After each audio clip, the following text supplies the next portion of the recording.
Good PM, my dear brothers, and good PM also to you, ma'am. The task given to me is all about utilitarianism and moral rights by R.B. Brandt or Richard Booker Brandt. Virtually all philosophers now agree that human beings and possibly the higher animals have moral rights in some sense, both special rights against individuals to whom is done in a special relation, and general rights against everybody or against the government, some virtue of their human nature. But utilitarianism and human rights incompatible in between. But John Stuart Mill exposed utilitarianism at the same time that he depends on the rights of free speech and freedom of action except where any injures others. In what follows, I wish to explore some reasons recently put forward to show that utilitarian who wishes to affirm that there are moral rights face a serious logical problem. First thing in utilitarianism, a general normative theory either about what is desirable or about what conduct is moral right, but in the first instance, not a theory of rights at all except by implication.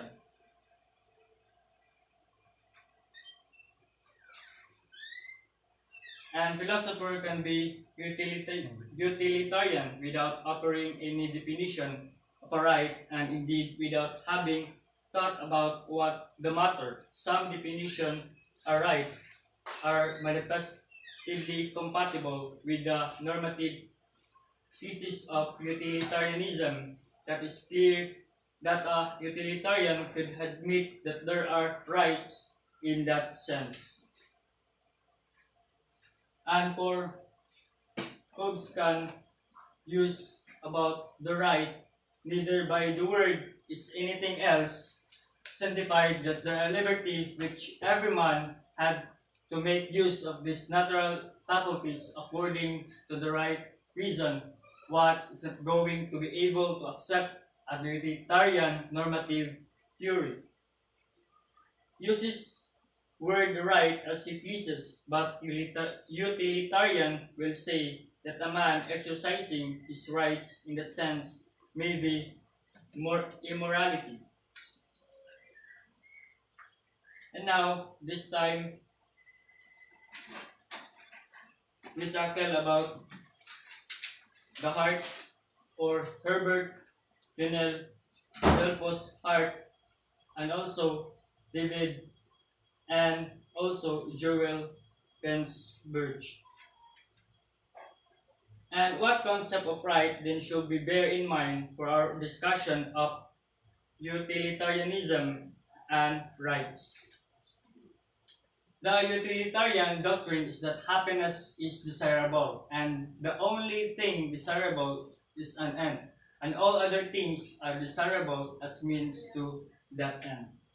And then the other of that is first is test of institution, second is so that a legal system and will be and judged desirable if it produce or probably produce maximal happiness.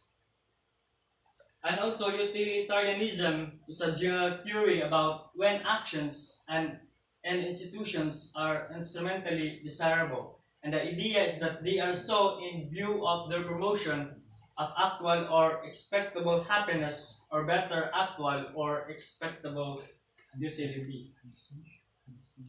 And the second disagreement about utilitarians is that acts and institutions are to be appraised as desirable if the productive of utility or happiness or expectable utility or happiness. Or utilitarians always do bring in a concept of the moral right or wrong somewhere, and when up their different proposal about which acts are morally right or wrong.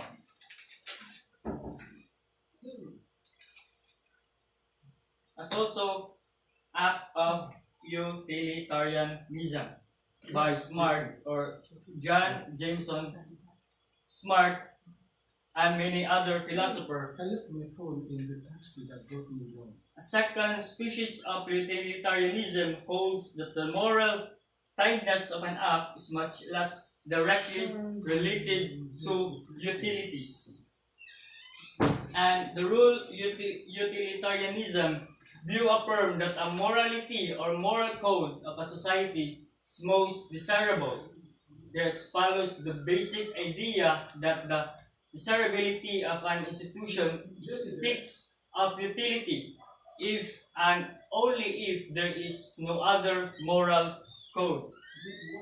Or the whole that the moral tightness of an individual act is fixed by or even defined as whether it is permitted or required by the most desirable, not necessarily the actual moral code of that society. And the rule utilitarianism is no inconsistency in claiming that people have rights. And now the question is, how does one do this in the utilitarian theory?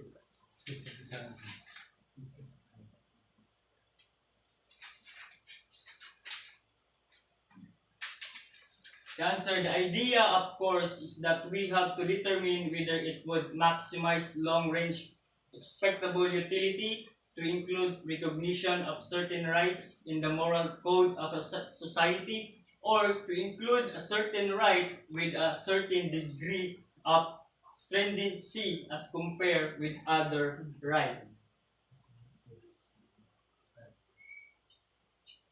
And for Professor Hare's recent paper, What is Wrong with Slavery, says most of what should be said depends of the utilitarian in that score.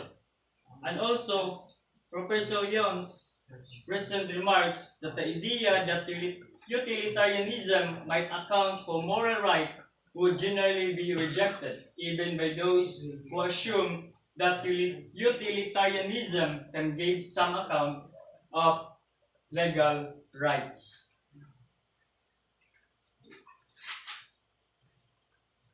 For David Young's is presented, it is criticism of utilitarian account of the moral force of legal rights.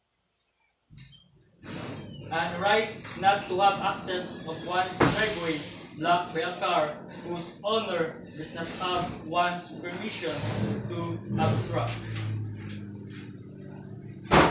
And what is the Lyon's argument?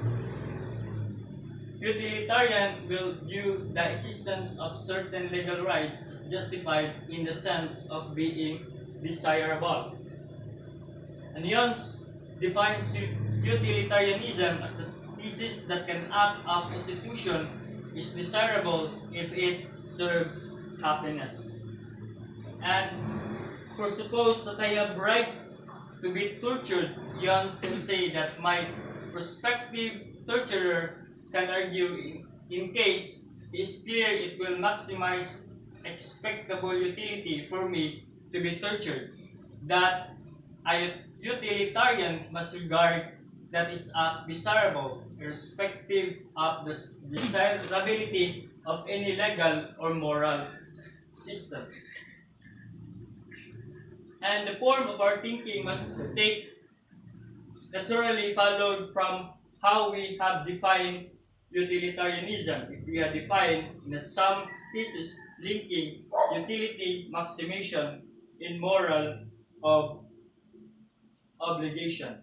And that utilitarianism is the thesis that an act of institution, including morality, is desirable if and only if maximized utility or expectable utility, in however, since desirable is one predicate and morally right is a different one. Utilitarianism is a theory about what is desirable. It's not yet theory about morally right. To show do we get the utilitarian thesis about when something is desirable, to thesis about what is morally right. For more in Essentia Ethica, held that proposition linking the two is an analytic truth in his ethics is affirmed that is true priori synthetic proposition linking the two. Utilitarian wants to maximize happiness in society, and second, utilitarian will further ask himself how we can bring it about the people perform acts which taken together will maximize happiness. Utilitarian who wants maximal happiness will do something more than just try to motivate people to aim directly at it. And utilitarian need a concept of morality, right or obligatory. One answer is that in the law it is convenient to have a term like illegal or criminal to mark the kinds of action that society is prepared to punish, bearing the absence of responsibility, and it is equally convenient.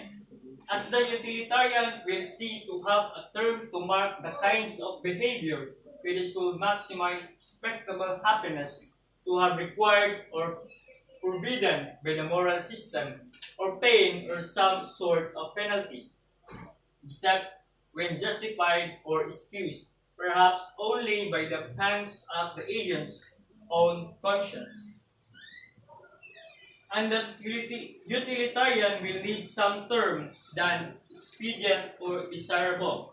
For speaking about act types and their status, for one thing, we do not want moral system to require all ideally expedient behavior. Utilitarian then needs a term for required by optimal moral system, in the sense explained if we call the term morally obligatory for this purpose. Now, where does Young's think the defect in this reasoning? Because utilitarian ultimate aim is to maximize real being by acts and being institutions. He favors the whole moral system as a means to happiness. But now, suppose a utilitarian knows that its best means to maximize happiness. Now is to obstruct Mary's driveway, thereby ignoring the moral system, would it not? Young seemed to us rational and flexible in him, as one supports the moral system only because it will maximize happiness, to be unwilling to debate from it. What is the response to this?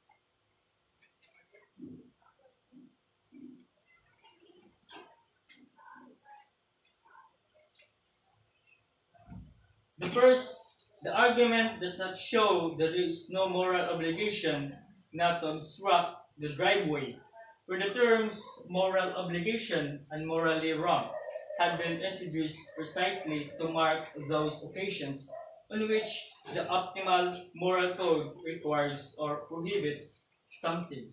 And this accident is about